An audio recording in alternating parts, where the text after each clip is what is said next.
Ugh, God, how was he eating that? What are you eating? What did you eat? Grayson was eating these peach things. Oh my God.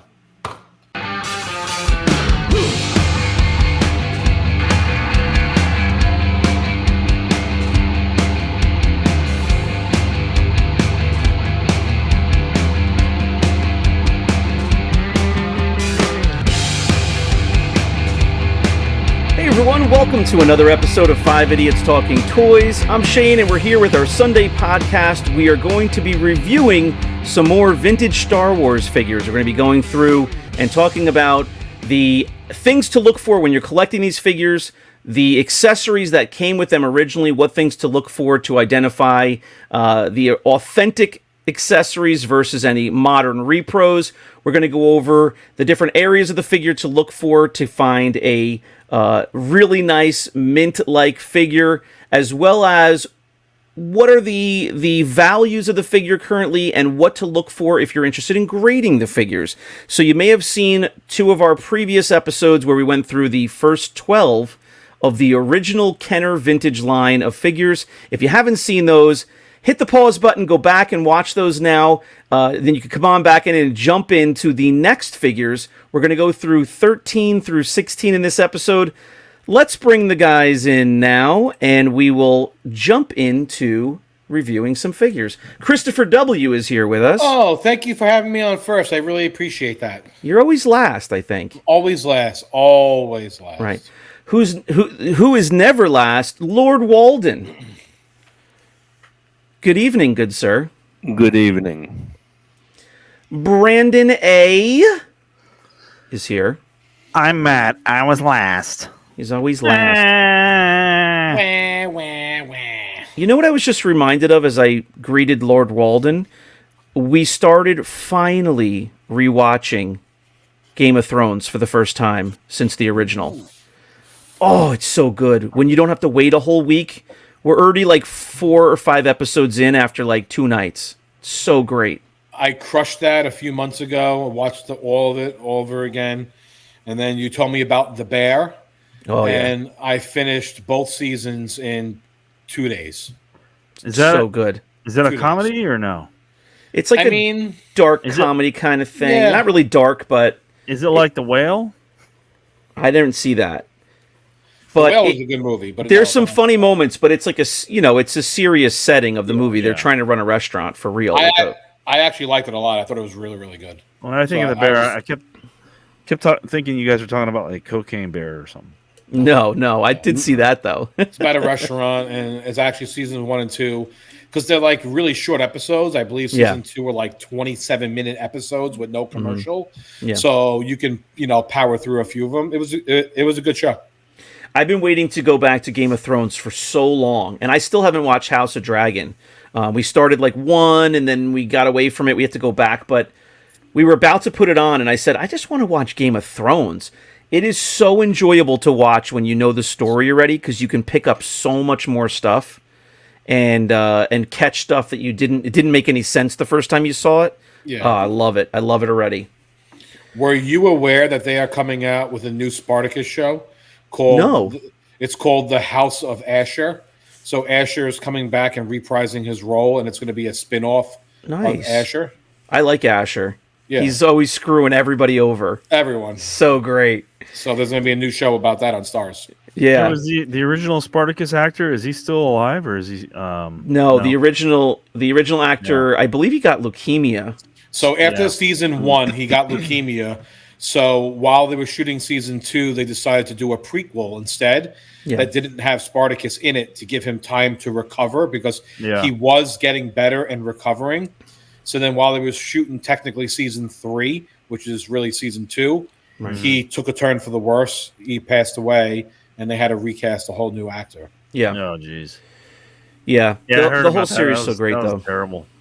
It was. And he had a documentary movie also of him going for his treatments and his family and all that stuff.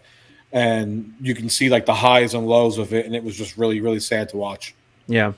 It's a great series, though. If nobody's ever seen Spartacus, it was on Stars, right? That was On original. Stars. Yep. Go find that on streaming. Spartacus is fantastic. It is, definitely for adults. There's a lot of blood and gore. There's a lot of sexual scenes and stuff, but amazing series. So check that out. All right, guys, let's kick it off with our podcast that we're planning to do tonight. I just want to start with featuring one of our patrons. Ooh. We have a fan win of the week, and that is from Patreon member Todd Brekowitz. That's awesome. Brekowitz. That is really cool. It's a UKG graded 75. Nice. Poke, pock, peak, poke, pock. 21B. And on the label there, it's a poor Sonic Weld figure. Poor Sonic. Beautiful. Yeah, just another word for saying broken, but it looks awesome. Yeah. And for any new collectors who are hanging out with us tonight, and we're going to go through these figures for the folks who are not completely in the know about the vintage Kenner figures. Poor Sonic Weld, like Chris said, is another word for broken. It wasn't glued, essentially glue, wasn't glued together completely or very well, and it broke apart. Much different than no Sonic Welded, where the figure was, the limbs were actually never really put together. The torso, front and back, were never really put together permanently. Nice. So now, Brandon down there? nice win of the week, though, Todd. I like that. Yeah, that's a really cool piece, Todd. I love the display on that. Now, does CAS or AFA, do they do a display like this? CAS does. Oh, and I actually it's neither of the two that I stated. And I actually want to say this. I think CAS came out with that display first, just to let you know. Okay. Pretty That's sure. Nice. Because I have a couple of them like that, and they're awesome. All right. So you got a proof race like that, right? Yeah, non-Sonic welding, as Shane said. No, it's non-Sonic welding. Non-Sonic welded. I'd like to do that every now and then. Visit some of our, especially our Patron supporters. They've been so great with supporting our channel. Go to patreon.com/5idiotstalkingtoys to check out the extra content that we have there, such as 5 Idiots After Dark. Dark. So dark. But you can support the show if you like what we're doing. But also, please subscribe to the channel here on YouTube, like the video, and let us know what you think of the episode. What figures do you still need to add to your collection? What questions do you have for us that we can help out with? Guys, let's go ahead and jump in now with figure number 13 in our review series. And that is going to be... John, take a guess. Yoda. Short video. No. You were so close. You had the right color. Wrong figure. So short. Wrong height. Short. All right, so this is Greedo, which a lot of people remember from the movie when they're reminded, but they don't remember from the figure itself. Greedo's a bounty hunter. He was the very first bounty hunter in the Star Wars movie universe. He was sent by Jabba to collect a bounty by bringing Han Solo in. So there's the famous scene with Han Solo and Greedo, and it's always been a battle of who shot first and how was the scene edited. But Greedo had a short lifespan in the movie, of course, and therefore the Star Wars universe. There's been plenty of other Rhodians, which is the type of species that he is, in other Star Wars cinema and series and certainly cartoons. But he is a fan favorite. He's a fun figure. When you look at the figure, you can tell this is an early production Star Wars figure. And a lot of people know the storyline with the early Kenner figures. They didn't have a lot to go on. They didn't see the movie before they designed these figures. They had some artist sketches, some storyboards at best. They had no film or anything to really get a full sense of the figures, and that's why they're not all screen accurate. But Greedo is a fun one, bright colors.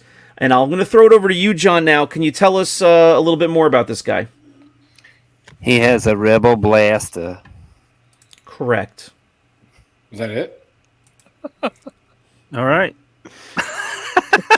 All right, and that's John Walden, folks. Okay. Chris, Thanks, what would John. you like to tell us about this figure? I would like to talk about the Rebel Blaster also. John was supposed to talk about Repro and what to look for, but I guess John forgot that part. Right. Apparently I did. Okay. So On the back of the gun right there, you see how there's like a circle A lot of the fake ones, there'll be a square instead of a circle, and and that means it's Repro on the side. Well, there's also a circle on the Repro ones, but it's a raised bump kind of circle. Yeah. Mhm. So, also, this is a blue-black blaster, not a blue blaster. Correct. Blue blaster. The blue blaster, which is basically a medium blue, was with just a few figures. Luke Bespin, Han Hoth, or no? Yes, right? Mm-hmm. And maybe one other. Just those two. It's very, very limited. So you see a ton of those blue Rebel blasters out there because those are two figures that were obviously very popular. They were from Empire. So at the point when Empire figures were coming out, Star Wars was already, chugging along, and they were selling zillions of those figures. But many more of the figures need a blue-black blaster to pair with them. So condition-wise, Brandon, what would you look for on this figure when you're trying to find a nice display figure? Greedo, I'll start from top to bottom. So as you can see on the top of his head, he has those two horns. Finding those attached to the head still are somewhat difficult because a lot of the kids like to chew on them. Also, household pets would chew on them. So make sure that those are indeed attached and not cut off or chewed off. The same with the ears, prone to rubbing since they stick out a little bit. The eyeballs there, the white on the eyes tends to come off rather easily. So if you find one with a nice paint on the face, he probably has nice paint everywhere else because the other problematic areas are the hands. As you can see, they protrude a little bit, so those are hard areas, and you'll notice a lot of rubbing on the hands and the boots because the boots are painted onto that neon green there. So the armbands there, the light blue armbands, typically those might have some wear as well, but the majority of the wear on this figure is on the heels, on the tips of the toes, on the tips of the fingers, and around the hands, and the horns and the eyeballs. So he is a very popular figure. A lot of kids played with him. So a lot of kids, wore him down to the point where, there wasn't a whole lot of paint left. So those are some of the things to look for on there. So maybe sometimes you'll find one with minor degradations in the plastic itself starting to turn colors. I haven't seen too many of these like that, but there are a couple of them. People will try to pass them off as variants, and say that they're. Did you say variants? Variants. And say they're fake variants. Fake more.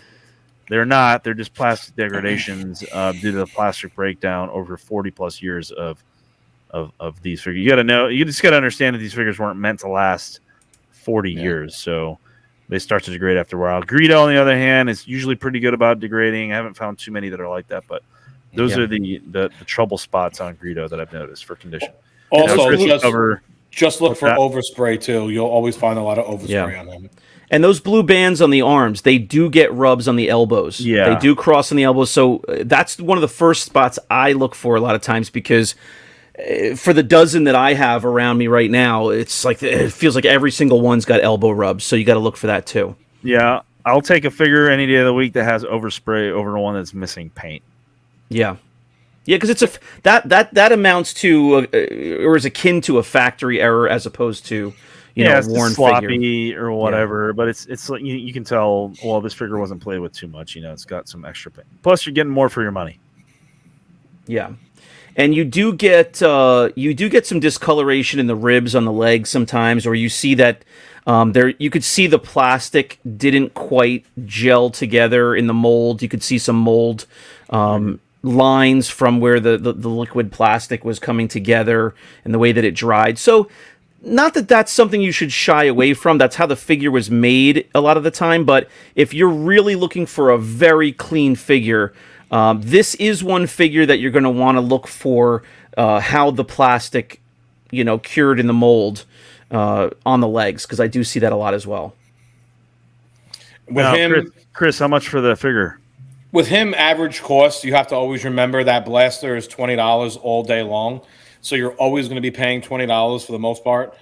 He's usually $25 complete. That would probably be like a nice set base price for like a 75-ish condition figure. If you saw him for 28 and he was absolutely mint, it's still a good price in my eyes because the blaster alone is $20 and you're paying $8 for an absolutely mint, figure.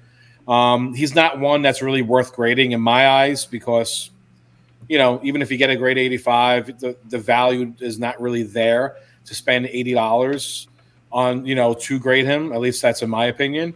But he might go for like $140 if he was graded like an 85, $130. And he actually has some variants. He comes in Hong Kong, and then I believe there is a raised bar, or no, there's a no COO, and I think there's a raised bar China for him. There's I don't think there's a raised bar China. There's the removed COO, the PvP. Oh, the Scar, yeah. The Scar PvP, yeah, that's okay. Yep. And for those, I don't think we covered this in the last two videos. I don't think we needed to, but the Scar COO, and again, COO is country of origin, so you're going to see that stamp a lot of times in the back of the thigh, on the back of the the hamstring area, on the butt on some of the figures. But you'll see Hong Kong, you'll see H.K. You'll see made in Taiwan. But the Scar is where basically a mold was used in one factory, and then those molds were shipped elsewhere in the world to another factory at the request of Kenner. And in order to make that correct, they shaved off or messed up, covered up the COO portion of the mold so that when they poured it in a different factory, not in Taiwan, it didn't say Taiwan. It was just kind of covered up, and you can kind of see that it's not real smooth there. It was kind of like shaved off. So that's what it'll look like when it's a scarred COO. And PvPs are from Spain, for those who don't know. So there's a lot of Jedi cards of Greedo that are made in Spain. Yes. So finding one for him is not as much money as others because he came on a Jedi card as it. Right. And of course, remember for newer collectors, remember any of the figures, any of the characters that were made into figures that are from A New Hope or Star Wars as we call it, those figures, if they're not the more expensive ones, the Leia, the Luke Farm Boy, if they're the one of the more common ones, you're going to have an easier time finding these because they were released on the original card backs in 79. They were released again in 80 or 81. They were released again in 83 on Return of the Jedi card backs, even though they weren't in the Return of the Jedi movie, and same as Empire. And then some of them were released again on Power of the Force card backs in 84 and 85. So something like a Greedo, it's been released 4 or 5 times now. And it's not an expensive figure because there's a million of them out there. And like Brandon said, if you want to find a really nice one, you can. A lot of them were played with, but there's a million of these guys out there because they were released so many times. All right, guys, that's going to do it for our Greedo overview. And I'm going to give a shout out again to the website where we're using these photos from. He's got some really nice shots of these figures on galacticcollector.com. No affiliation with the show. We don't know that site, but we came across it when doing some research for some photos for this episode. So you can head on over there. He's got a tracker, so you could track your collection there. He's got some other information, some tools to help you with your collection. So check out that site. Thank you for providing these nice photos to the community. Guys, we're going to go over now to... Who's the next? To... Let's see. I am going to share... I feel like this is maybe a favorite of a lot of people. It's a common figure. Hammerhead. This is a cantina creature, basically. Greedo was a bounty hunter in the cantina in the first movie. Hammerhead was a patron there. Like Todd Breikwitz, he was a patron. Me and Chris have a inside joke about Hammerhead. All right, are we going to share that on this episode, or am I going to have to wait till later? Absolutely not. It's for After Dark. That's right. So this is probably the one figure in the entire lineup of Kenner figures for Vintage Star Wars that has the least amount of paint on it. I can't think of another one. Correct. It is almost entirely molded. The legs and the arms are the molded brown plastic, the same as the head. And the torso is molded blue plastic. I guess the only paint is the neck. The neck Shane, and eyeballs. And the eyeballs.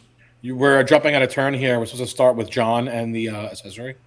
No, I'm doing the overview, Chris. Oh, Maybe okay. you should check the outline again. Whoa!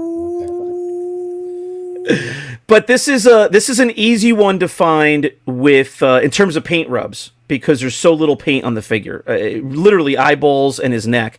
All right, John, what do we have for the... The main thing that you're going to look for with this figure is the limbs, the loose limbs, and mostly the head. Okay. He's All known right. for the swinging loose head. Next, John, what do we have here? Who's doing the condition? Apparently Okay. Shane's doing everything. Yeah. This So, went really smoothly last time. What's the difference here? You. So this one has the Imperial Blaster, and this was the gray one, right? Did he come with did the gray ones come out in the first version? What? All right, That's what so we're John asking is you, off John. of this show. What is going on right now? Who has a gray blaster? The gray, the dark grayish. The Repro?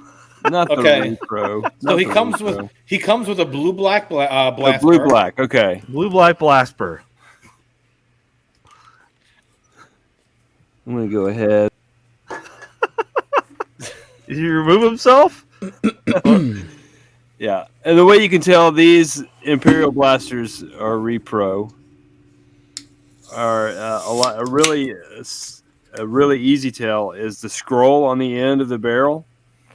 It makes a 9 almost. It makes a complete circle and then a line. Some of the other ones make a little like a L shape or a 7 shape on the end of the barrel. And on the magazine on the side, a lot of them will have an indentation of the magazine. Like a There's no rectangle, indentation. right? The rectangle. It's a The rectangle. rectangle indentation, yeah. Yeah. Those are And- those are easy tells. These came off a sprue, so you would always see on the bottom, usually extra flashing on the bottom. Mhm. Yeah. Because it gets snapped off a sprue. So Yeah. when you see that, it's actually a good sign that it was real. Yeah, they came from the factory that way. Yeah. On the Not- bottom of the clip in front of his fingers, right? You know, and obviously you might find some that are painted. So if it looks kind of painted, and you tend to break a little bit, you start to see white underneath, and usually the painted ones will break in half. Yeah, and And a like lot of Charles blue always line. says, rub it on a piece of paper. If it draws Yeah. like a colored pencil or Yeah. like a crayon, then you know it's painted. I do that with everything, no matter what. Even when it looks good, I always keep white paper, and I just take them all, and I just go like that. Every Yeah. time. Chris has been throwing away Gamora and Guard axes for No, 10 years now. Yeah. that and the Man stuff. So I'll jump in with condition real quick. And this guy, like Shane mentioned, very few painted areas. I'll start top to bottom. So the head, you got the 2 eyeballs there. Usually, the eyes on these guys, if you might find one that's cross-eyed. A lot of people hunt the variants of, hey, the eyes on this one are painted a little messed up, so I like that one better or whatever. But usually he's looking to the left, like this figure is. It's a very peculiar style of paint that they use for the eyeballs there. But the biggest problem with this figure in general is just the head. Finding one with a nice tight head around, that doesn't swivel around the neck is kind of tough to do. I just picked up one recently that I thought was nice, and then the head moves around. It just spins around.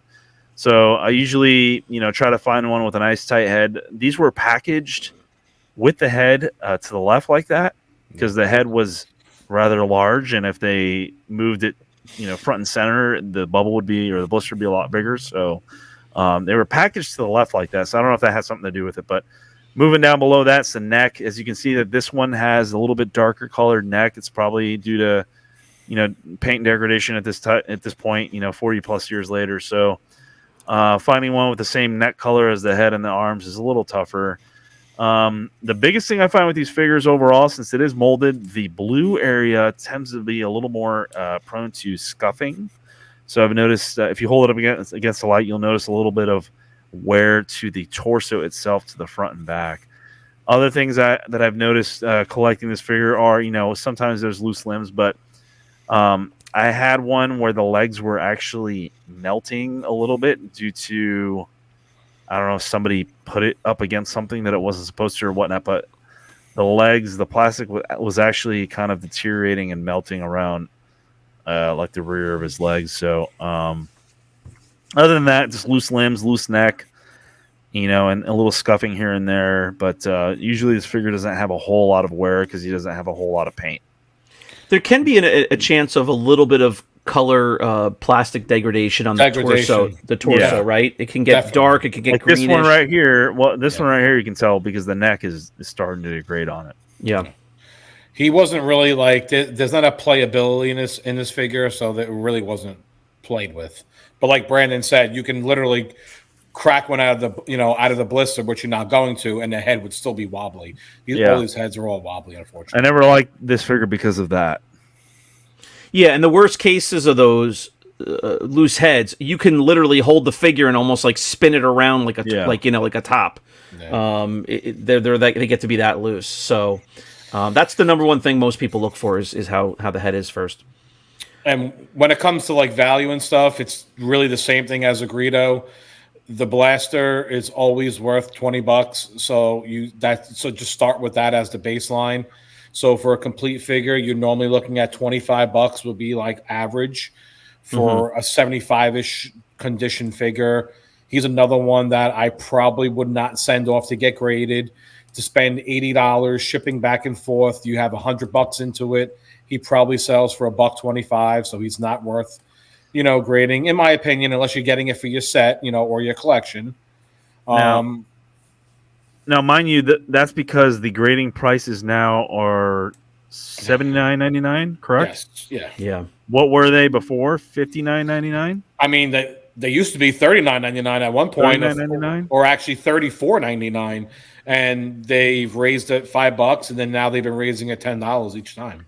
So I think back then it was worth to grade it, but now, if you're joining us for the first time, if you're a new listener, grading prices have jumped up dramatically here in 2023, 2024. So that's where we're at. So that's why Chris is explaining that this figure is not worth grading at this point in time, unless you really want it unless you want it for your collection. Yeah, if you're doing a graded run, you like grading your own figures, that's one thing. If you would like to archive it, I don't see the difference in submitting a figure for archive and not having them grade it for whatever it is, $10 or $15 extra. But if you don't and you just want to have it nice display, get yourself a display case.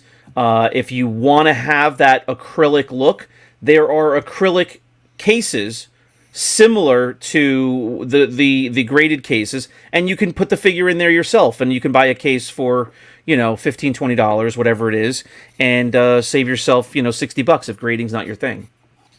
And with variants, just we're only talking US only. He comes in Hong Kong and a no COO. Okay. So. All right, great. All right, so that's going to do it for our Hammerhead review. Again, another figure from the Cantina, the Mos Eisley Cantina in the first movie, and one of the early figures that was released in the on a 20-back, right? And here is our next figure. I feel like this is not everyone's favorite. It is Snaggletooth. It is... How many people do you have a Snaggletooth focus? I can't think of one. I know people that have blue Snaggletooth focus, but not a red. Red snag. I don't. Yeah. So we're going to cover the blue Snaggletooth in another episode in the future. But there was a what I think was the first version of this figure. Again, like I said earlier in this episode, the designers at Kenner did not have much to go on when they were designing these figures, and they designed a full-height Snaggletooth. This is a pretty short figure. They designed a full-height one at first because they did not know from what they were looking at that it was supposed to be a shorter character. So they designed a full-height one, and his outfit, instead of being red, was blue. We're going to cover that in another episode. I believe that was limited to a Sears exclusive release. or Sears Cantina set release, and also some baggy figures. Maybe made it out there some other ways. But for this figure, this is the more screen accurate height. It's a short character in the Cantina as well. And there's not really much else to say in terms of overview of this character. I don't know his background. He was a patron in the in the Cantina. He was one of the creatures that were fun to look at. And I'm going to pass it over to you, John, for your in-depth review on this accessory. He has a Rebel blaster. It came in gray. Correct. Now there is a gray Imperial blaster. It's like a dark gray blue Imperial blaster. I Now, mean, is is there one that has like a shade to it? Yeah, but I never heard anyone actually call it gray. But I do know what you're talking about, though. Yeah. See, exactly. But I think a lot of the early versions of these, a lot of them were translucent also, the blue-green and the blue-black, weren't they? Like the earlier versions? That you can see the speckles in when you hold it up to the light. And I mean, are there versions of that? I don't know if it was earlier versions. I know they say that with the Chewbacca bowcaster. I mean, it depends on the amount of plastic they put in these as well. I've had some of these. I've had Bestman Blaspers show up as like almost translucent because of the amount of plastic they put in there. So it's depends on what Depends on how they mixed it because, like you said, Gertrude some of them was on one that day. Yeah, she didn't mix it right. Some of them look really dark and some of them look really, really light. And you're like this one right here. This looks like a blue blaster to me. That doesn't even look like a black. And there's a chance that maybe that is a blue blaster and it was, put in his hands and it's not the correct one. But if it is a blue black, it is maybe because of the lighting looking much lighter than it would in person. When we say blue black, you're going to look at the accessory and it's going to look black to you a lot of the time until you put it up next to something that's jet black. Then you will see the difference and it'll look more blue. But at first glance, it's going to look very dark. That's what this figure comes with. Yeah. I'll hit the condition real quick on this guy. This is a problematic figure to find in nice shape, in my opinion. Anyway, I've come across very few of these that have been very nice. There's so many paint applications on this figure that could go wrong. I'll start from top to bottom again. These figures, especially the blue snag and this one as well, are very susceptible to having what me and Chris call LeBron James hair, where he's missing part of his hair on top. As you can see, he's got a little bit of the LeBron James haircut there, but different patches of black hair missing due to paint rubs on there. So that's one of the main things. Usually his eyeballs and his mouth are okay. There's one tooth, the Snaggletooth, that is sticking out of his face there. That might have a little bit of rub on it. Moving down to his torso and his legs. Whoa. Always almost susceptible to degradation. So you might find a purplish hue to his torso, or maybe vice versa, purplish hue to his legs and his arms. So they do degrade. As you can see, this one here has the black bands near his shoulders are the paint's coming off of those. So that's kind of an obvious mark there. The next biggest thing that I noticed on these figures is the belt buckle.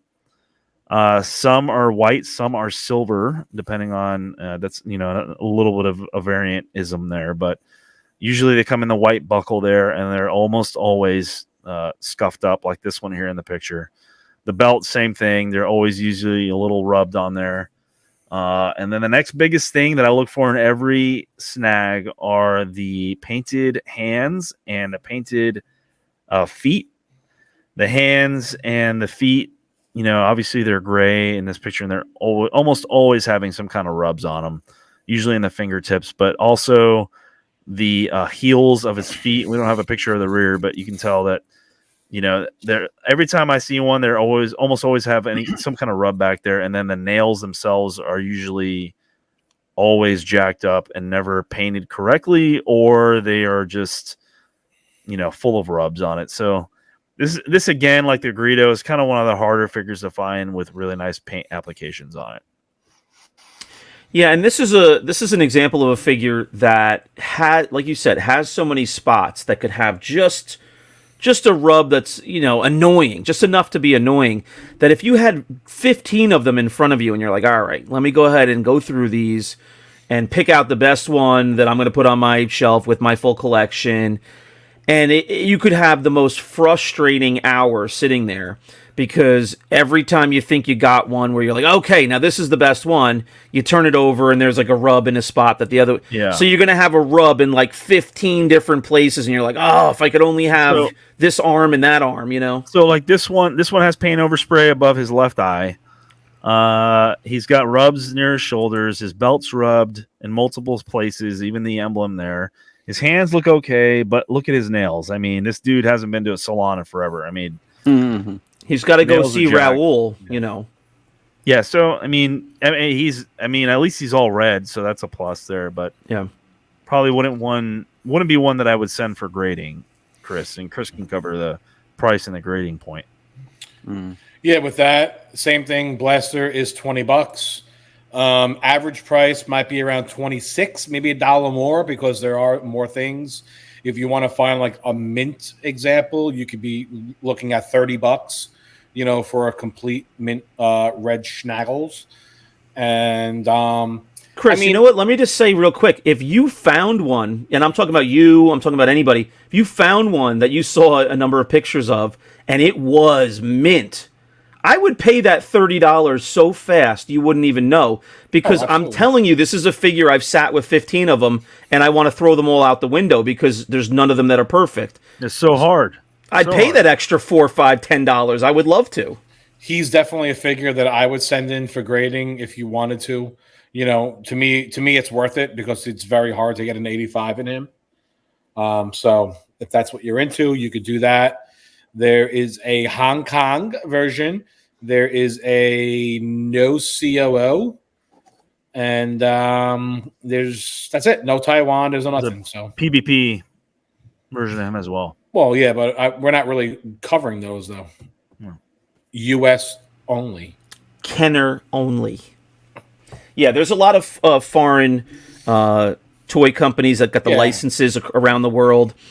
Some of them had their own factories. Some of them were receiving parts from some of the Kenner factories, Taiwan, Hong Kong, Macau, China Bar Factory, my favorite. So there's a bunch of different stories out there. We're going to focus on the Kenners, but it's important that Brandon's pointing out that there are others floating out there in the universe. Now, what about the belt buckle, the emblem on the belt buckle? Aren't there some that are silver? Yeah, I mentioned that. Majority are white. There's a couple that have been known to be silver. I did find one out in the wild. Yeah. So I don't know. There's also the jury's out on this to see if maybe it was like paint degradation and that's why it's silver. But I think they were just painted silver. Yeah. Okay. All right. So factory specific. He's the same thing as the Greedo, and I believe it's even the Hammerhead also. He did come on a Jedi card back. We're mentoring the PBB, even though we're not supposed to be getting into that. He was on a Jedi card back that was made in Spain. So that was in the U.S. population report. Population report. So populated. Just like the laddies. All right, so that's going to do it for Red Snaggletooth. So red. So red. That was what ended up being the official... He's more burgundy, really. Maroon. He's maroon. That ended up being the official release of that figure, but again, there's another storyline there that we'll cover another time of a blue Snaggletooth, and that is a very sought-after, expensive figure because it was a short-run release. So you might be wondering about that. We will cover it. The next figure we're going to cover, folks, and the last one for this episode is Walrus Man. Hello. A.K.A. Ponda Baba. Also known as Balchinian. You may remember him from the movie for getting his arm hacked off by Old Man Ben, Obi-Wan, and his compadre in the movie by the way. was He's Ponda Baba, and his partner in the movie at the bar there was Dr. Cornelius Evazan. And I don't know if he was referred to as anything else in the movie, but Walrus Man got the nickname basically because of the toy figure, I believe. But the character's name is Ponda Baba. And he, again, is another figure that has, limited paint. There is paint on this figure, much more than Hammerhead. Brandon's going to cover that, but you can see there's a molded torso. And it's kind of an iconic look because it didn't fit the colors in the movie. It wasn't screen accurate, but he's got this neon orange, bright orange molded torso and blue arms. So very indicative of an early Kenner design for a Star Wars vintage character. So Brandon, I'll throw it over to John first. I'm sorry for the accessory, and then we're going to go to Brandon for condition. Yes, it's an Imperial blaster.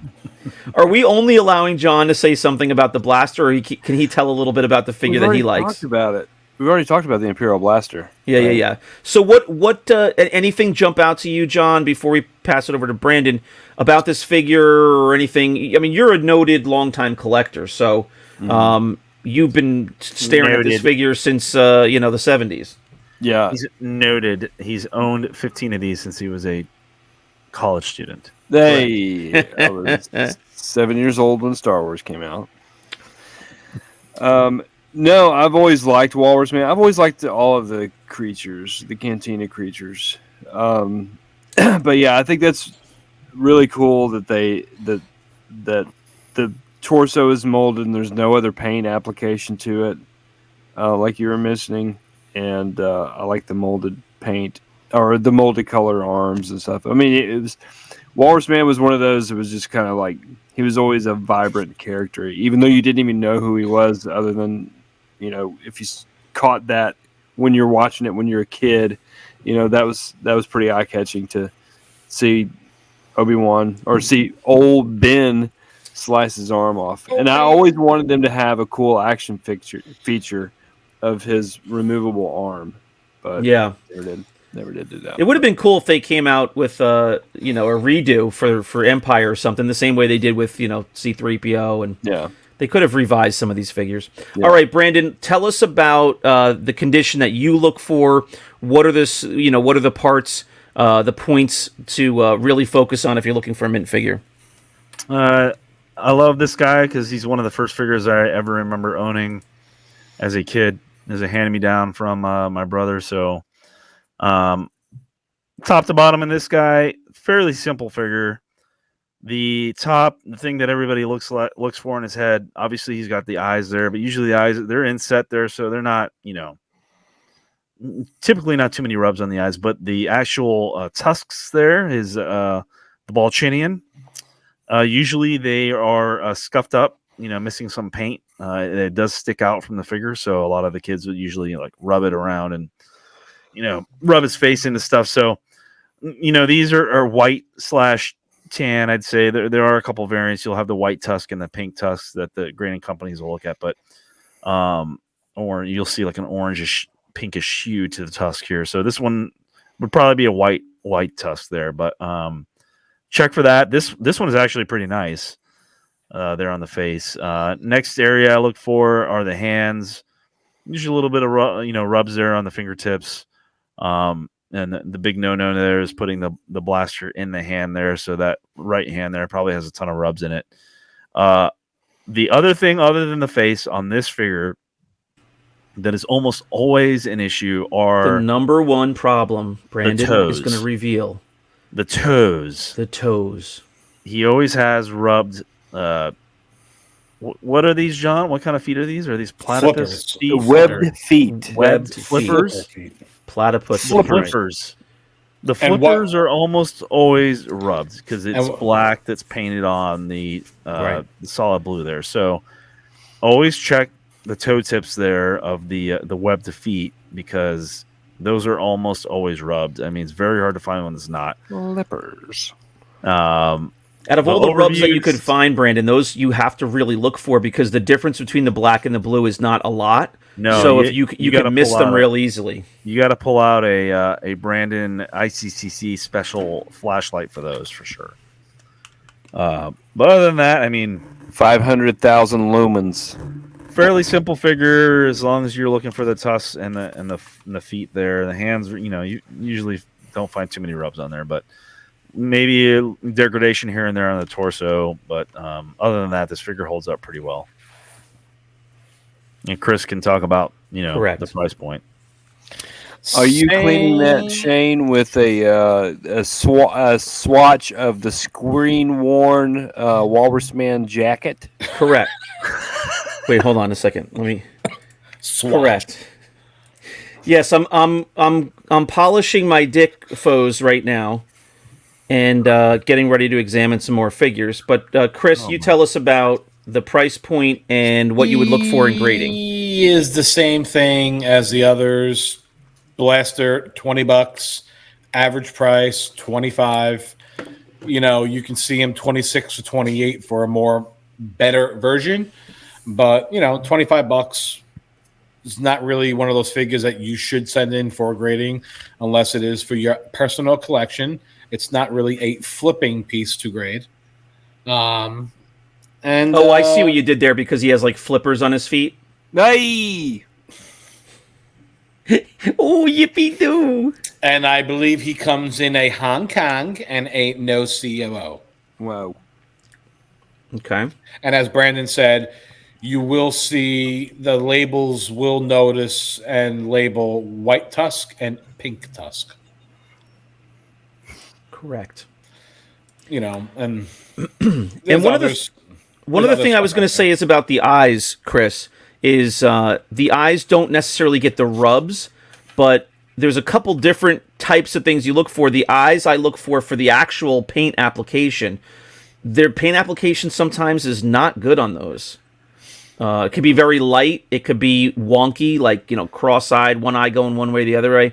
So if that bothers you, you know that is an area that some people check for. Is does it have a good paint application there? A lot of people collect those variants for the eyes. They love the cross-eyed or the looking in different directions.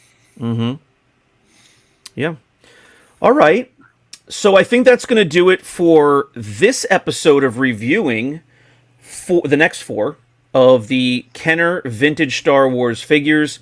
We're going to go through all... What do we decide the number is? 79, 92, 84? We're just going to keep going on everything. Yeah. 15. Yeah. And then if we run out of figures, we'll start maybe covering some variants or some foreign variants that we can point out some things on as well. But we're really going to focus on the original U.S. Kenner releases. Hopefully that you found this video helpful. Hearing some real collectors talk about these figures, sharing some things that they know about the figures, what they look for, things that have bothered them in their hunt for really nice versions of each of these characters. So if you like what we're doing here, please support the channel by just hitting the subscribe button. It's as easy as that. Feel free to share our channel with fellow collectors who may not have seen us before. Let us know in the comments. What issues do you have with hunting for these 4 figures? Have you found really nice versions for yourself? And also let us know what else you would like us to talk about. We'd be happy to have some conversation with you in the comments and answer any questions you have about these figures. Thank you for watching. Subscribe to this channel and go to our Patreon. You can support the show there as well, patreon.com/5idiotstalkingtoys. You'll get even more content that we don't put on YouTube. Did I cover everything, guys? Correct. All right, we will see you next time. Exhaustively. 4 idiots and 1 missing idiot talking toys here on YouTube or your favorite podcast app. Good night, everyone. Bye.